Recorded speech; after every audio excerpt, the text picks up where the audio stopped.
ఆపదామపహర్తారం దాతారం సర్వసంపదాం లోకాభిరామం శ్రీరామం భూయో భూయో నమామ్యహం.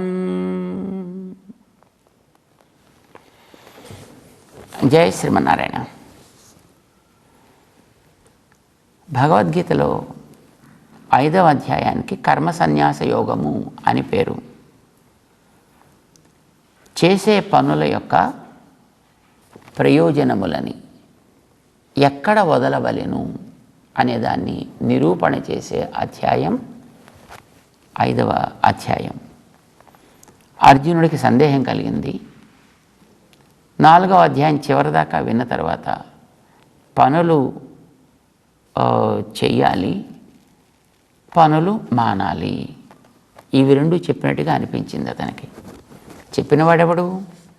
సాక్షాత్తు శ్రీకృష్ణుడు. ఈయనెవడు?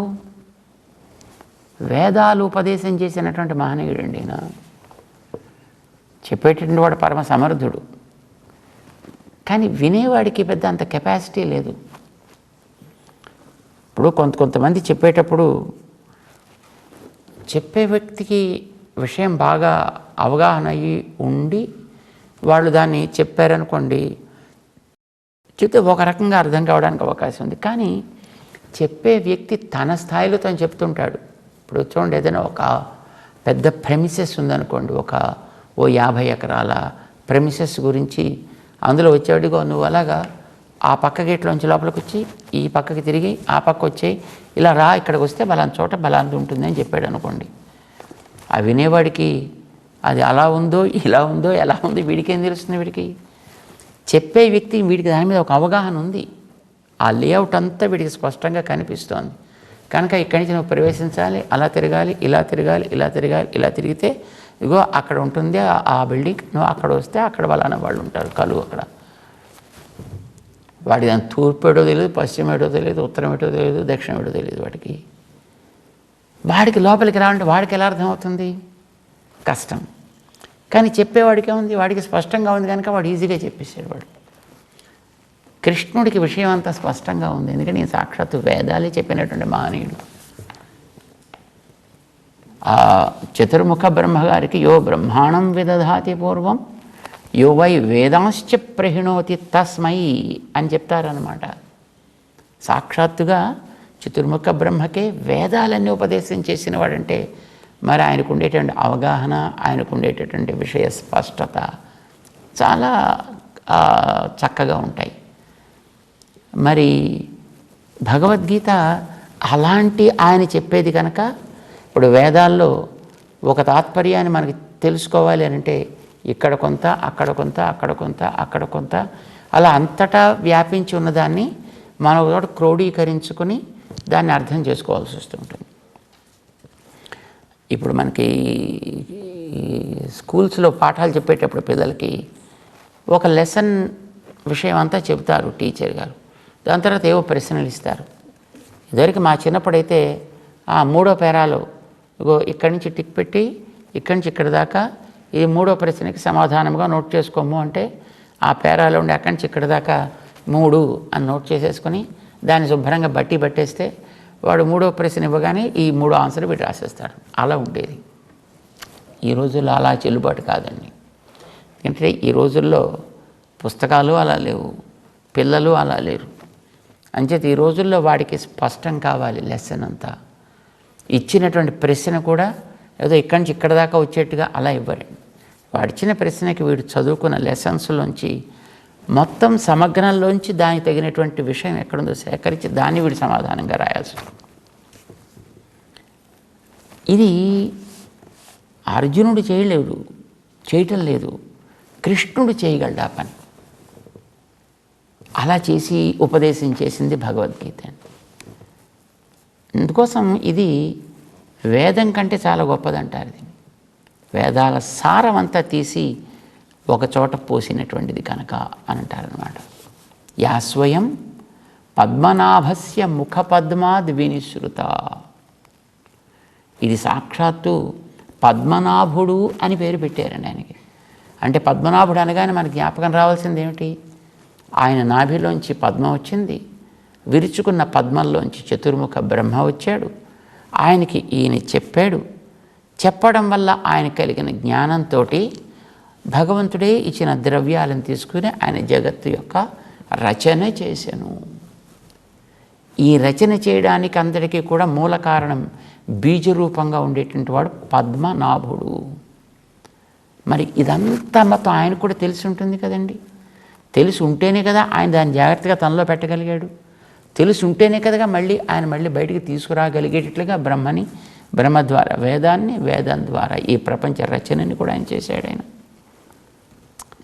అందుచేత అలాంటి ఆయన చెప్తున్నాడు కనుక ఈ భగవద్గీతలో ఎక్కడ కన్ఫ్యూజన్ లేకుండా ఉండేటట్లుగా చెయ్యాలి అనేటటువంటిదే పాపం కృష్ణుడి యొక్క తపన. మంచిగా చెప్పాలి మన వాడికి అని.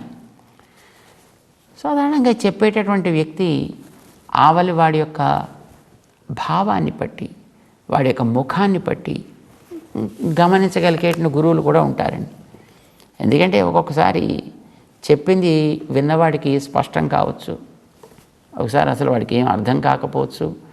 కానీ స్పష్టమైతే వాడి ముఖంలో ఒక కాంతి వస్తుంది. వాడి అర్థం కాకపోతే ఏమిటి చెప్తున్నాడు ఈయన అని ఒక రకమైనటువంటి జిజ్ఞాస వాడిలో కనిపిస్తుంది.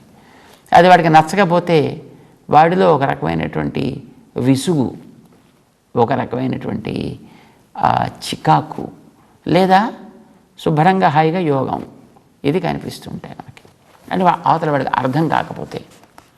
కానీ అర్థమైతే మాత్రం వాళ్ళు ఒక రకమైనటువంటి ఒక కాంతి కనిపిస్తుంది, ఒక తేజస్ కనిపిస్తుంది, ఒక ప్రకాశం కనిపిస్తుంది. యోగ్యుడైనటువంటి గురువు అయితే శిష్యుడికి అడగడం చేత కాకపోతే వాడికి అడిగేటట్లుగా వాతావరణాన్ని తయారు చేసి వాడికి చెప్తాడు. ఎందుకంటే అందరికీ అని తెలియవు కదా, పిల్లవాళ్ళకి తెలియాలని రూల్ కూడా ఏం లేదు. కానీ చెప్పాల్సిన బాధ్యత గురువుకు ఉంటుంది కనుక వాడి చేత ఒక ప్రశ్న వేయించుకుని అప్పుడు వాడికి తను చెప్పదలుచుకుంది ఏదో వాడికి చెబుతూ ఉంటాడు. ఇది చెప్పే గురువుకి సహజంగా తెలుస్తుందండి. సాధారణంగా అలాంటి వాడే మంచి గురువు అవుతాడు అంటాం మనం గతంలో చెప్పుకున్నాం, ఒకసారి జ్ఞాపకం చేసుకుందాం. పాండవుల వంశ అంకురం జనమేజయ మహారాజు. ఇది మనకి కలియుగంలోకి వచ్చినటువంటి ఈ పాండవుల యొక్క రాజ్యాన్నంతటినీ పరిపాలన చేసినటువంటి వాళ్ళ యొక్క పరంపర. ఆయన రాజు పాలన చేస్తున్నాడు కానీ ఆయనకి తన పూర్వుల చరిత్ర ఏం తెలియదు ఆయన. కానీ పూర్వుల చరిత్ర తెలియకపోతే వాడు చేసే పాలన యోగ్యంగా ఉండదు. అంచేత ఇతనికి వీళ్ళ యొక్క పూర్వుల యొక్క చరిత్రని చెప్పి ఇతన్ని కూడా దాన్ని చక్కగా గుర్తించి ఆ మార్గంలో నడిచేటట్టుగా, అట్లాంటి ఉపద్రవాలు రాకుండా ఉండేట్టుగా చూసుకోమని చెప్పాలి అని అనిపించింది మహర్షి వైశంపాయనుడికి. జనమేజయ మహారాజు గారి దగ్గరికి వెళ్ళాడు. అయ్యా, మీ పూర్వులకి చరిత్ర అంతా నీకు చెప్పాలందే, నాకు నువ్వు కొంచెం సమయం ఇస్తే నీకు చెప్తానయా. ఐఎమ్ వెరీ సారీ, నాకు సమయం దొరకడం చాలా కష్టమయ్యా. ఎందుకంటే పెద్ద రాజ్యం చూసావా, నేను అంతటినే పాలించాలి. దాంట్లో వచ్చేవాళ్ళు పోయేవాళ్ళు, వాళ్ళకి సలహాలు ఎన్నో రకరకాలు ఉంటాయి కనుక వాటితోటి సతమతమవుతూ కొట్టుకుంటూ ఉండేటటువంటి నాకే సమయం చాలటలేదు, నీకు మళ్ళీ కొంత సమయం అంటే ఎక్కడ ఇస్తానయా అన్నాడు ఆయన. కొద్దిగా ఇవ్వయా, ఏదో ఇప్పుడు పోనీ నువ్వు ఎక్కువ సమయం వద్దు, రోజు కొద్దిగా సమయం చాలను. రోజు ఎక్కడ సమయం, ఒకరోజు ఇవ్వడమే కష్టం అంటే నువ్వు రోజు ఇమ్మంటావు ఎక్కడ ఇవ్వడానికి కష్టం అని. పోనీ ఒక్కరోజైనా ఇవ్వయా. పాప ఆలోచించాడు ఆయన. ఏం చెప్తావు నువ్వు? మీ పూర్వులే కథ చెప్తానయా, మీ పూర్వులు ఏం చేశారో చెప్తానయా. ఏమంటారు దాన్ని? భారతం అంటారయా. అంటే ఎంత గ్రంథం అది అని అంటే 1,00,000 శ్లోకాల గ్రంథం. పాప గుండె ఆగినంత పని అయిపోయింది. అంటే 1,25,000 శ్లోకాల అంత గ్రంథం. సర్లే చూద్దాంలే, తర్వాత చూద్దాం అన్నాడు. పాపం పక్క పెట్టేశాడు ఆయన. పాపం ఏం చేయాలబ్బా ఇతనికి, ఎలా చేయాలబ్బా అని పాపం ఆలోచించాడు ఆయన. మళ్ళీ వచ్చాడు. రాజా, సమయం ఎంత సమయం కావాలి నీకు? ఒక్కొక్క శ్లోకానికి కనీసం ఒక్కొక్క అరగంట పడుతుందా? అయ్యో బాబోయ్, 1,00,000 పై శ్లోకాలు అంటే నీకు 50 లక్షల గంటలు ఇవ్వాలా? సాధ్యం కాదైనా అంతకాలం నేను బతకద్దు, లాభం లేదన్నాడు. పోనీ మరి ఎంత సమయం ఇవ్వగలవయా? నువ్వెంత మినిమైజ్ చేసి చెప్పగలవు చెప్పు నాకు. ఆలోచించాడు పాపం మహర్షి. సర్లే, నీకెంత సమయం, ఒక 5 నిమిషాలు టైం ఇవ్వగలవా? పర్వాలేదు, 5 నిమిషాలైతే తప్పకుండా ఆలోచిస్తాను. ఇది ఎంతో కాలం అయిపోయిన తర్వాత అనమాట అండి. చాలా కాలం అయిపోయింది అప్పటికేను. ఈయన టైం ఇవ్వడు కదా. సరే, ఇంక విసిగి వేసారిపోయి పాపం, కానీ ఏదో రకంగా వాడికి చెప్పాలి. చెప్పకపోతే వాడు పూర్వుల చరిత్ర తెలుసుకోకపోతే వాడికి ఏం బాగుపడతాడు వాడు. అంచేత ఏదో రకంగా చెప్పాలి. అంచేత ఎంత టైం ఇస్తావు? గంట టైం ఇస్తావా? ప్రయత్నం చేస్తానండి. పోనీ 5 నిమిషాలు టైం ఇస్తావా? తప్పకుండా, నాకు 5 నిమిషాలు కూడా అక్కర్లేదు అని. మరి ఎంతసేపు కావాలి చెప్పండి? నాకు ఒక 15 సెకండ్స్ చాలు. అబ్బా, 15 seconds, thank you very much, చెప్పండి సార్ అన్నాడండి. సరే కూర్చో. ఈ ప్రపంచంలో 2 మూర్ఖులు ఉన్నారటయా, నీకు చెప్పిపోదామని వచ్చాను, అయిపోయింది, వెళ్ళొస్తాను. లేచిపోయి బయలుదేరండి. అదేందా లేచిపోతే అలాగా? 2 మూర్ఖులు, కనీసం వాళ్ళ పేర్లనే చెప్పా, ఎవరు వాళ్ళు తెలుసుకోవాలి కదా. చెప్పండా, నీకు వినే తీరుకుందా, సమయం ఉందా? పేర్లు చెప్పాయా కనీసం, వాళ్ళు ఎవరో. ఓ ఆయన పేరు దుర్యోధనుడు అండి, ఓ ఆయన పేరు దశాననుడు అండి, వెళ్ళొస్తానండి.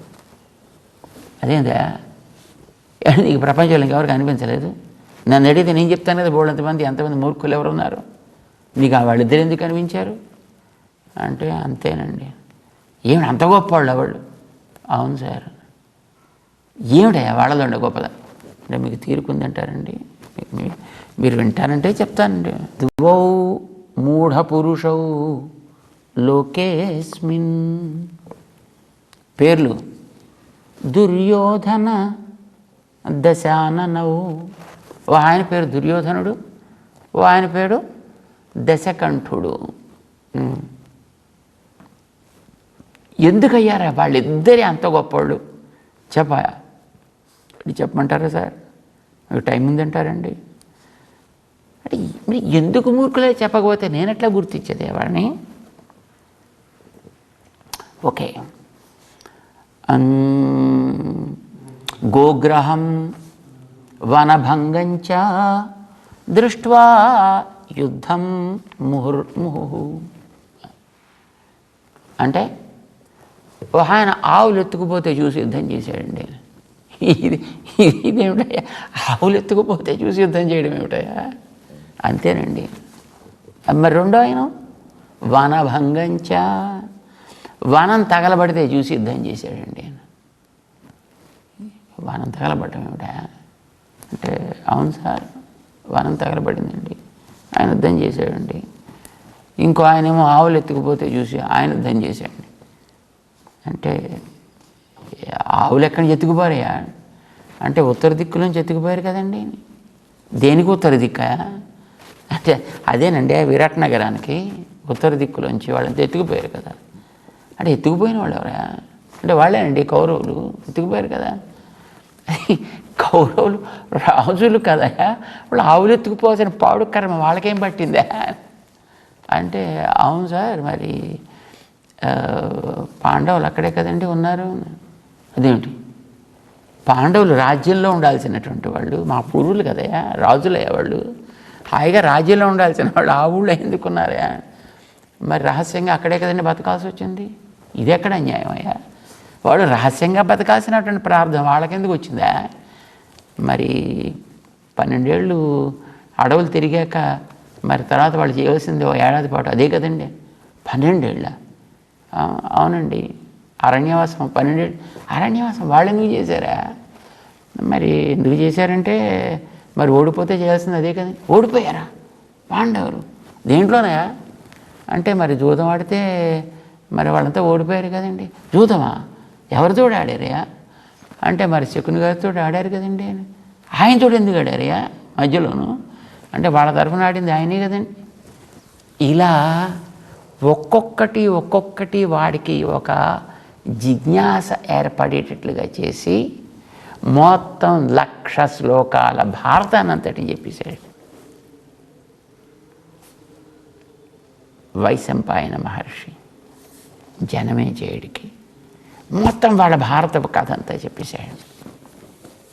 చెప్పేసిన తర్వాత అందుకేనండి వాడు మూర్ఖుడయ్యాడండి. దుర్యోధనుడు ఉత్త మూర్ఖుడయ్యాడు. వాడు ఇంత చేసి ప్రాణం పోగొట్టుకున్నాడు. ఇంత చేసి 18 అక్షౌహిణుల సైన్యం నాశనం కావడానికి కారణమయ్యాడండి వాడు. అంతకంటే మరి మూర్ఖుడు ఎవడు ఉంటాడు చెప్పండి.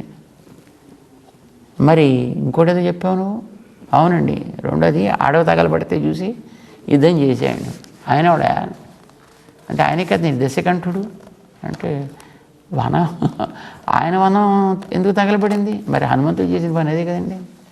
హనుమంతుడు అక్కడెందుకు ఉన్నాడా? మరి వెళ్ళాడు కదండి సీతను చూడడానికని. సీతను చూడడానికి శీతలంకలో ఎందుకు ఉంటుందా అంటే మరి రావణాసుడు ఎత్తుకుపోయింది అక్కడికే కదండి. ఎక్కడి నుంచి ఎత్తుకుపోయాడు వాడు అంటే పంచవటి నుంచి ఎత్తుకుపోయాడు కదండి. పంచవటినా అక్కడెందుకు ఉన్నారబ్బా వీళ్ళు అంటే మరి అక్కడి నుంచి వారు కుటీరం వేసుకుని అక్కడ ఓ లేడీ వస్తే ఆ లేడీ కావాలని ఆవిడ అడిగింది కదా. ఎవరు వచ్చారు అక్కడ కుటీరం ఎక్కడెందుకు వేసుకున్నారు? వాళ్ళు ఊళ్ళో ఉండాల్సిన వాళ్ళు అంటే మరి 10 ఏళ్ల తర్వాత వాళ్ళు అక్కడికి కదండి వెళ్ళింది అని. 10 ఏళ్ళ అంటే ఎంతకాలం తిరిగినట్టు వాళ్ళు అంటే మరి 14 ఏళ్ళు అడవులకు వెళ్ళారు కదండి. అంటే ఎందుకు వెళ్ళారు వాళ్ళు? మరి కైకమ్మ కోరితే అక్కడికి కదండి వెళ్ళాల్సి వచ్చింది. ఇలాగా ఒక్కొక్క ప్రశ్న అలా వాడి చేత వేయిస్తూ మొత్తం రామాయణం అంతా చెప్పేశాడు,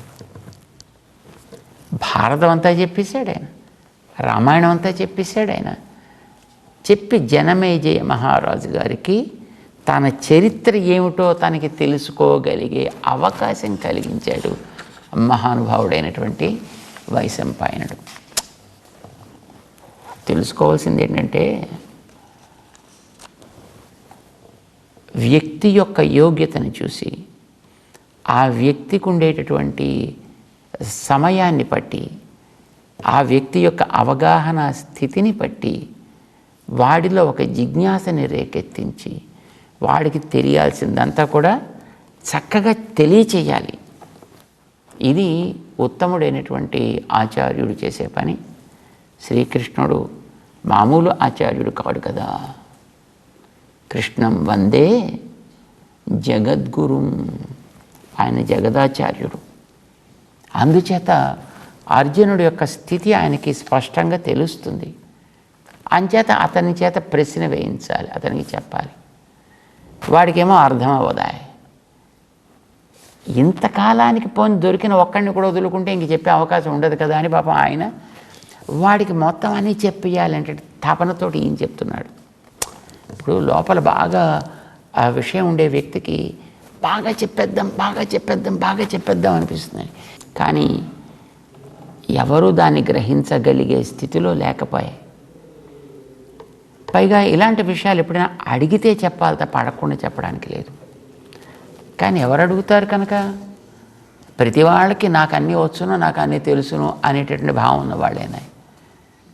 పెద్దవాళ్ళు ఉన్నారు ఆ రోజుల్లో, జ్ఞానులు ఉన్నారు, భీష్ముడు లాంటి వాళ్ళు ఉన్నారు, విదురుడు లాంటి వాళ్ళు ఉన్నారు, మహానుభావులు అందరూ కూడా మంచి జ్ఞానులు. వాళ్ళందరికీ మాకు అన్నీ బాగా తెలుసును కదా అనేటువంటి భావం వాళ్ళకుంది. మిగతా వాళ్ళకి అసలు అడగాలనే విషయమే తెలియదా. ఇంకా ఎవరికి చెప్పాలి ఇంక తను? అందుచేత ఒక్కడిని అర్జునుడిని పట్టుకున్నాడు. ఉన్నవాళ్ళలో కాస్త సాత్వికులు పాండవులు, వాళ్ళలో కాస్త యోగుడు అర్జునుడు కనుక అతన్ని పట్టుకున్నాడు. ఇంకా అతని చేత ఏదో రకంగా అడిగించుకుని ఏదో రకంగా మొత్తం చెప్పేసేయాలి, మొత్తం అంతా చెప్పేయాలి. విన్నవాడు మనవాడికి ఏమైనా అర్థం అవ్వటం లేదా, అది లోపలికి ఎక్కటం లేదా, వదిలితే మళ్ళీ ఇంకొకటి దొరుకుతాడో దొరకడు ఆయనకి ఈయనకి డౌటు. అందుచేత ఎలాగైనా సరే మొత్తానికి ఇదంతా చెప్పేసేయాలి. అతని కోసం కాదు, నిజానికి లోకానికి రాబోయేటటువంటి తరాలకి ఈ జ్ఞానాన్ని అందించాలి. ఈ ఉపనిషత్ సారాన్ని, ఈ బ్రహ్మసూత్ర సారాన్ని, సర్వవేద తాత్పర్యాన్ని తను అందించాలి లోకానికి. దానికి ఎవడో ఒకడు ఒక సాకు కావాలి. ఇది అతనికి దొరికినటువంటి వ్యక్తి అర్జునుడు. అందుచేత ఇతని ద్వారా మొత్తం అన్నీ చెప్పేయాలి అని నిజానికి చెబితే అతనికి అర్థం కావాలి అంటే ఏర్పడ్డ సంశయాలు తొలగితేనే అర్థమైనట్లు లెక్క. అతనికి సంశయాలు కలుగుతున్నాయంటే మేము చెప్పేది వాడికి అర్థం కావట్లేదు అర్థం. కానీ నిజానికి ఈయన చెప్పగలడు అలాగా, కానీ అది చెప్పట్లా. ఎందుకని?